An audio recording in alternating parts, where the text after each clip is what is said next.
Price lord. നിങ്ങളെല്ലാവരെയും blessed മോർണിംഗിലേക്ക് യേശുക്രിസ്തുവിൻ്റെ നാമത്തിൽ സ്വാഗതം ചെയ്യുന്നു.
പ്രിയരെ, അനുഗ്രഹിക്കപ്പെട്ട ഒരു പ്രഭാതം കൂടെ നമ്മുടെ ജീവിതത്തിൽ അനുവദിച്ചു തന്ന വലിയവനായ ദൈവത്തെ നമുക്ക് ഒരുമിച്ച് ചേർന്ന് നന്ദി പറയാം. എത്ര പറയും, ഞാൻ നിന്നതല്ല, എൻ്റെ ദൈവം എന്നെ നിർത്തിയതാണ്. ഒന്നുകൂടെ പറഞ്ഞാൽ 2025 ഏപ്രിൽ മാസം 29 വരെ എന്നെയും എൻ്റെ കുടുംബത്തെയും കണ്ണിലെ കൃഷ്ണമണി പോലെ സൂക്ഷിക്കുകയും വിടുവിക്കുകയും ചെയ്ത വലിയവനായ ദൈവത്തിന് നന്ദി പറഞ്ഞുകൊണ്ട് ഈ പ്രഭാത ചിന്തയിലേക്ക് നമുക്ക് ഒരുമിച്ച് അടുത്തു വരാം. അധികാരികളുടെ മനസ്സിനെ തിരിക്കാൻ കഴിയുന്ന ദൈവം.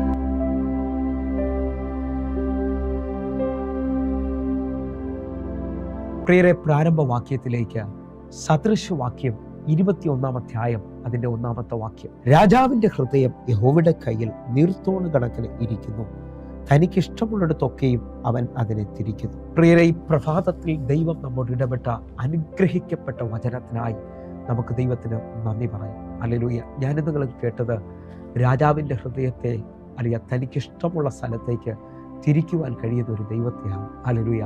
ഈ പ്രഭാതത്തിൽ നാളുകളായിട്ടൊരു ഉയർച്ചയില്ലാതെ, നാളുകളായി ഒരു വിടുതലില്ലാതെ എന്നെ കേൾക്കുന്ന പലരുമുണ്ട്. എനിക്കും നിങ്ങൾക്കും നീതി ലഭിക്കുന്നില്ല എന്നുള്ള ഒരു വലിയ വിഷമത്തിൽ ചിന്തിക്കുന്നവരുണ്ടാകാം. നിങ്ങളോടുള്ള ദൈവിക ദൂതാണ് നാം ഒരുമിച്ച് ഈ പ്രഭാതത്തിൽ ചിന്തിക്കുന്നത്. പഴയ നിയമ കാലങ്ങളിൽ അല്ലെങ്കിൽ പുരാതന കാലങ്ങളിൽ രാജകീയ ഭരണമായിരുന്നു കൂടുതലും നടന്നുകൊണ്ടിരുന്നത്. ചിലവരെന്നോട് ചോദിക്കുന്നുണ്ടാകാം, ഇന്ന് ഞങ്ങൾക്ക് ഈ വചനത്തിൻ്റെ ആവശ്യമുണ്ടോ? ഹല്ലേലൂയ. അന്ന് രാജാക്കന്മാരാണ് ഭരിച്ചിരുന്നതെങ്കിൽ ഇന്ന് നിങ്ങളുടെ ജോലി സ്ഥലത്ത് നിങ്ങളുടെ മുകളിൽ നിൽക്കുന്ന അധികാരികളുണ്ട്. ഹല്ലേലൂയ. നിങ്ങളുടെ പട്ടണത്തിൽ, ബാങ്കിൽ, ഹല്ലേലൂയ, നിങ്ങൾക്ക് മുകളിൽ നന്മകളെ കൊണ്ടുവരേണ്ട അധികാരികളുണ്ട്. ഒന്നുകൂടെ പറഞ്ഞു കഴിഞ്ഞാൽ, അപ്പോസ്തലപ്രവൃത്തി 12-ാം അധ്യായം ശ്രദ്ധിച്ചു കഴിഞ്ഞാൽ ഹെരോദ രാജാവ് സഭയിൽ ചിലവരെ പീഡിപ്പിക്കുവാൻ കരം നീട്ടിയത് കാണാൻ കഴിയും. ഹല്ലേലൂയ. അതിനകത്ത് പത്രോസിനെ കാരാഗ്രഹത്തിൽ നിന്ന് പുറത്തു കൊണ്ടുവരുന്നത് സഭയുടെ ശ്രദ്ധയുള്ള പ്രാർത്ഥനയിലാണ്. എന്നെ ശ്രദ്ധിക്കുന്നവരെ, ഈ പ്രഭാതത്തിൽ നാം ചുരുക്കം മിനിറ്റുകൾ ചിന്തിക്കുന്നത് കൊണ്ട് അല്ലെങ്കിൽ അധികാരികളുടെ മനസ്സിനെ തിരിക്കാൻ കഴിയുന്നതും അധികാര മണ്ഡലത്തിൽ വാതിലുകൾ തുറക്കുന്നതും പ്രാർത്ഥനയിലാണ്. കാരണം 1 തിമോത്തിയോസ് 2-ാം അധ്യായം അതിൻ്റെ 1-2 വാക്യങ്ങൾ ഞാൻ നിങ്ങൾ ശ്രദ്ധിച്ചു കഴിഞ്ഞാൽ, എന്നാൽ സകല മനുഷ്യർക്കും നാം സർവഭക്തിയോടും ഘനത്തോടും സാവധാനതയും സ്വസ്ഥതയുമുള്ള ജീവിതം കഴിക്കേണ്ടതിന്, 2-ാമത്തെ വാക്യം, വിശേഷാൽ രാജാക്കന്മാർക്കും സകല അധികാരന്മാർക്കും വേണ്ടി യാചനയും പ്രാർത്ഥനയും പക്ഷപാതവും സ്തോത്രവും ചെയ്യണമെന്ന് ഞാൻ സകലത്തിനു മുമ്പേ പ്രബോധിപ്പിക്കുന്നു. ഈ വാക്യത്തിന്റെ ആഴത്തിൽ അല്ലെങ്കിൽ ഞാൻ നിങ്ങൾ ഒരു കാര്യം തിരിച്ചറിയണം. എൻ്റെയും നിങ്ങളുടെ ദേശത്തിൽ എനിക്കും നിങ്ങൾക്ക് മുകളിൽ ആക്കി വയ്ക്കുന്ന എല്ലാ അധികാരികളെയും അതാത് സ്ഥാനത്താക്കുന്നത് ഞാനും നിങ്ങളും വിളിക്കുന്ന ദൈവമാണ്. ഹല്ലേലൂയ. എത്ര പേർ ഒരുമിച്ചൊന്ന് വിശ്വസിക്കാൻ തയ്യാറാകും? കാരണം എല്ലാ ഉന്നതന്മാരെയും എല്ലാ രാജാക്കന്മാരെയും ആ ഉന്നത സ്ഥാനത്തേക്ക് കൊണ്ടുവരുന്നത് ദാനിയേൽ വിളിച്ചു പറയുന്നു, അവൻ രാജാക്കന്മാരെ ഇറക്കുകയും രാജാക്കന്മാരെ വാഴിക്കുകയും ചെയ്യുന്നവനാണ്. ഹല്ലേലൂയ. എങ്കിൽ ആ അധികാരികളുടെ മനസ്സിനെ തിരിക്കുന്നത് നിങ്ങളും ഞാനും വിളിക്കുന്ന ദൈവമാണെന്ന് തിരിച്ചറിയാൻ പറ്റുമെങ്കിൽ ഇതാ സകലർക്കും വേണ്ടി പ്രാർത്ഥന കഴിക്കണം. ആ പ്രാർത്ഥനയിൽ ഇതുവരെയും കാണാത്ത മറുപടികൾ വെളിപ്പെട്ടു വരിക തന്നെ ചെയ്യും. നിങ്ങൾ ഒരു പക്ഷേ നാളുകളായിട്ട് ഒരു ലീവിന് വേണ്ടി ആഗ്രഹിക്കുന്നവരുണ്ടാകാം. നാളുകളായി ജോലിയിൽ ഒരു ട്രാൻസ്ഫറിനോ ഒരു ഉയർച്ചയ്ക്ക് വേണ്ടി ആഗ്രഹിക്കുന്നുണ്ടാകാം. ബാങ്കിലെ അധികാരി നിങ്ങളോടൊന്ന് മനസ്സലിയണമെന്ന് ആഗ്രഹിക്കുന്നുണ്ടാകാം. നിങ്ങളുടെ ജപ്തിയിൽ കടപ്രശ്നത്തിനകത്ത് അല്ലെങ്കിൽ ചിലവർ ഇടപെടണമെന്ന് ആഗ്രഹിക്കുന്നുണ്ടാകാം. പക്ഷേ ഇന്ന് പകൽ നിങ്ങൾ ശ്രദ്ധിക്കാമെങ്കിൽ നിങ്ങൾക്ക് വേണ്ടി എൻ്റെ ദൈവം നീതി നടപ്പാക്കാൻ പോകുകയാണ്. ഹല്ലേലൂയ. നിങ്ങൾ എത്ര പേർ എൻ്റെ കൂടെ ചേർന്നുകൊണ്ട് ഈ വാക്യത്തിൻ്റെ ആഴത്തിലോട്ട് കടന്നു വരാൻ തയ്യാറാകും? സഭാപ്രസംഗിയുടെ പുസ്തകം 5-ാം അധ്യായം 8-ാമത്തെ വാക്യം. ഒരു സംസ്ഥാനത്ത് ദരിദ്രനെ പീഡിപ്പിക്കുന്നതും നീതിയും ന്യായവും എടുത്തു കളയുന്നതും കണ്ടാൽ നീ വിസ്മയിച്ചു പോകരുത്. ഉന്നതനു മീതെ ഉന്നതനും അവർക്ക് മീതെ അത്യുന്നതനും ജാഗരിക്കുന്നു. എന്നെ ശ്രദ്ധിക്കുന്നവരെ, നിങ്ങളുടെ ദേശത്തിൽ ആരാധന സ്വാതന്ത്ര്യം നിഷേധിക്കപ്പെടുന്നുണ്ടോ? നമുക്കറിയാം, നാം ജീവിക്കുന്ന ഇന്ത്യയിൽ പലയിടങ്ങളിലും സുവിശേഷത്തിന് വിരോധമായ കാര്യങ്ങൾ സംഭവിക്കുന്നുണ്ട്.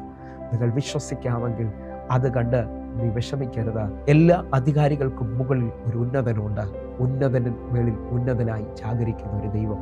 വിശ്വസിക്കാമെങ്കിൽ നിന്റെ പ്രാർത്ഥനയിൽ എൻ്റെ ദൈവം നിന്നെ കാക്കുവാൻ പോവുകയാണ്. എൻ്റെ ദൈവം നിനക്ക് വേണ്ടി പ്രവർത്തിക്കാൻ പോവുകയാണ്. 97-ാം സങ്കീർത്തനം അതിൻ്റെ 9-ാമത്തെ വാക്യം കൂടെ, യഹോവേ നീ സർവ്വഭൂമിക്കും മീതെ അത്യുന്നതൻ, സകല ദേവന്മാർക്കും മീതെ ഉയർന്നവൻ തന്നെ. ഈ വാക്യത്തിന്റെ ആഴത്തിൽ ഞാൻ നിങ്ങൾ പ്രാർത്ഥിക്കുവാൻ പോവുകയാണ്. യഹോവേ നീ സർവ്വഭൂമിക്കും മീതെ അത്യുന്നതനാണ്. അത്യുന്നതനായ ദൈവത്തെയാണ് ഞാൻ നിങ്ങൾ വിളിക്കുന്നത്. സകല ദേവന്മാർക്കും മീതെ ഉയർന്നിരിക്കുന്ന ദൈവം. ഹല്ലേലൂയ. വിശ്വസിക്കുന്നവരുണ്ടെങ്കിൽ നിങ്ങളുടെ ജീവിതത്തിൽ ഇന്ന് അധികാരമണ്ഡലത്തിൽ ഒരു അത്ഭുതം സംഭവിക്കാൻ പോവുകയാണ്. ഹല്ലേലൂയ. നെഹമ്യാവിന്റെ പ്രവചന പുസ്തകം വായിക്കുന്നവർക്കറിയാം, അല്ലെങ്കിൽ യെരൂശലേമിന്റെ വാതിൽ പൊളിഞ്ഞു കിടക്കുന്ന സമയത്ത് നെഹമ്യാവ് അതറിഞ്ഞ് വലിയ കഷ്ടത്തിലും ദുഃഖത്തിലുമായി തീർന്നു. അതിനെ പണിയേണ്ടതിന് വേണ്ടി രാജാവിനോട് താൻ അവധി ചോദിക്കുകയാണ്. ഹല്ലേലൂയ. രാജാവിന്റെ ഹൃദയത്തെ തിരിക്കുന്ന ദൈവത്തെ എനിക്ക് നിങ്ങൾക്ക് കാണാൻ പറ്റും. ഹല്ലേലൂയ. നെഹമ്യാവിന്റെ പ്രവചനം 2-ാം അധ്യായം അതിന്റെ 4-ാമത്തെ വാക്യവും 6-ാമത്തെ വാക്യം കൂടെ വായിച്ച് നമ്മൾ പ്രാർത്ഥിക്കാൻ. രാജാവ് എന്നോട് നിന്റെ അപേക്ഷ എന്ത് എന്ന് ചോദിച്ചു. ഉടനെ ഞാൻ സ്വർഗത്തിലെ ദൈവത്തോട് പ്രാർത്ഥിച്ചിട്ട്. 4-ാമത്തെ വാക്യം ശ്രദ്ധിക്കുമ്പോൾ രാജാവ് ചോദിക്കുകയാണ്, നിന്റെ അപേക്ഷ എന്താണ്? ആ സമയത്ത് താൻ ദൈവത്തോടൊരു വാക്ക് പ്രാർത്ഥിച്ചു. ഇന്ന് ഈ മെസ്സേജ് കേൾക്കുമ്പോൾ നിങ്ങളുടെ ബോസിനോട്, നിങ്ങളുടെ മുകളിൽ നിൽക്കുന്ന വ്യക്തിയോട് പിണങ്ങണ്ട. എൻ്റെ ദൈവത്തോടൊരു വാക്ക് ചോദിക്കുക, എൻ്റെ ദൈവത്തോടൊരു വാക്ക് പ്രാർത്ഥിക്കുക. അധികാര മേഖലകളോട് ദൈവം ഇടപെട്ടിരിക്കും. ഹല്ലേലൂയ.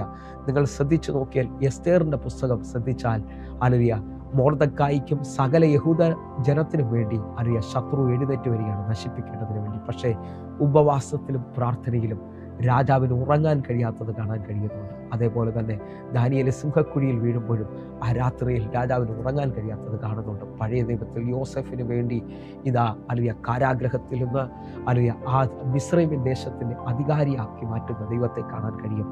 വിശ്വസിക്കാമെങ്കിൽ ദാവീദിനെ കാട്ടിൽ നിന്ന് കൊട്ടാരത്തിൽ എത്തിച്ച ദൈവത്തെ കാണാൻ കഴിയും. ആ ദൈവം ഇന്ന് നെഹമ്യാവിന്റെ പ്രാർത്ഥന കേൾക്കുന്നത് പോലെ നിങ്ങളുടെയും എൻ്റെ വിഷയത്തിനകത്ത് ഇടപെടാൻ പോവുകയാണ്. നെഹമ്യാ പ്രവാചകന്റെ പുസ്തകം 2-ാം അധ്യായം 6-ാമത്തെ വാക്യം കൂടെ, അതിന് രാജാവും രാജ്ഞിയും അരികെയിരുന്നു. നിന്റെ യാത്രകൾക്ക് എത്ര നാൾ വേണം? നീ എപ്പോൾ മടങ്ങി വരും എന്ന് ചോദിച്ചു. അങ്ങനെ എന്നെ അയക്കുവാൻ രാജാവിന് സമ്മതമായി. ഞാനൊരു അവധിയും പറഞ്ഞു. നിങ്ങൾ നോക്കേ, നെഹമ്യാവിന് വേണ്ടി നെഹമ്യാവിന്റെ അവധിയെ ഇതാ രാജാവ് സമ്മതിക്കുകയാണ്. നിങ്ങൾ എൻ്റെ കൂടെ ഈ പ്രഭാതത്തിൽ പ്രാർത്ഥിക്കുമെങ്കിൽ അധികാര മണ്ഡലങ്ങളെ ചലിപ്പിക്കുന്ന ദൈവത്തിന്റെ കരം നിങ്ങളുടെയും എൻ്റെ പ്രാർത്ഥനയിൽ ചലിക്കാൻ പോകുകയാണ്. എനിക്ക് നിങ്ങൾക്ക് ഉന്നതന്മാര് സഹായമില്ലായിരിക്കാം, പക്ഷെ പ്രാർത്ഥിക്കുമ്പോൾ ഉന്നതന്റെ മുകളിൽ ഒരു ഉന്നതനുണ്ട്. കണ്ണുകളൊന്ന് അടയ്ക്കാം, നമ്മൾ പ്രാർത്ഥിക്കാം. ഞങ്ങളെ സ്നേഹിക്കുന്ന ഞങ്ങളുടെ നല്ല കർത്താവേ, ഞങ്ങൾക്ക് വേണ്ടി ഈ പ്രഭാതത്തിൽ അങ്ങ് അധികാരികളോട് ഇടപെടുന്നതിനായി സ്തോത്രം. അങ്ങ് അത്ഭുത മന്ത്രിയാകുന്നതിനായി സ്തോത്രം. അങ്ങ് ഇന്നും പ്രവർത്തിക്കുന്നതിനായി സ്തോത്രം. കർത്താവെ, പ്രത്യേകിച്ച് ഇന്ത്യയുടെ എല്ലാ സ്റ്റേറ്റുകൾക്കും വേണ്ടി ഞങ്ങൾ പ്രാർത്ഥിക്കുന്നു. ഓരോ മക്കൾക്കും അങ്ങ് സമാധാനം കൊടുക്കണമേ അപ്പ. സുവിശേഷത്തിന് അനുകൂലത കൊടുക്കണമേ അപ്പ. അങ്ങയുടെ കരം ഞങ്ങൾക്ക് വേണ്ടി വെളിപ്പെട്ടതിനായി നന്ദി. യേശുവിൻ നാമത്തിൽ ഞങ്ങൾ പ്രാർത്ഥിക്കുന്നു. ആമേൻ, ആമേൻ. പ്രിയരെ, ഈ പ്രഭാത സന്ദേശം നിങ്ങൾക്ക് അനുഗ്രഹമാകുന്നെങ്കിൽ യൂട്യൂബ് ചാനൽ സബ്സ്ക്രൈബ് ചെയ്യും, ഫേസ്ബുക്കിലേക്ക് നിങ്ങൾ ജോയിൻ ചെയ്യണമെന്ന് ഓർപ്പിക്കുന്നു. അതേപോലെ തന്നെ എല്ലാ ദിവസവും ഇന്ത്യൻ സമയം 6 മണിക്ക് നമുക്ക് സൂമിൽ ആരാധന നടക്കുന്നു. ആയിരങ്ങൾക്ക് അത് അനുഗ്രഹമായിട്ടുണ്ട്. നിങ്ങളും കടന്നു വരണമേ. പ്രത്യേകിച്ച് പ്രാർത്ഥന വിഷയത്തിൽ ഈ നമ്പറുകൾ വിളിച്ചാട്ടെ. ഹല്ലേലൂയ. കർത്താവ് നിങ്ങളെ കൂടുതൽ അനുഗ്രഹിക്കട്ടെ. God bless you. ആമേൻ.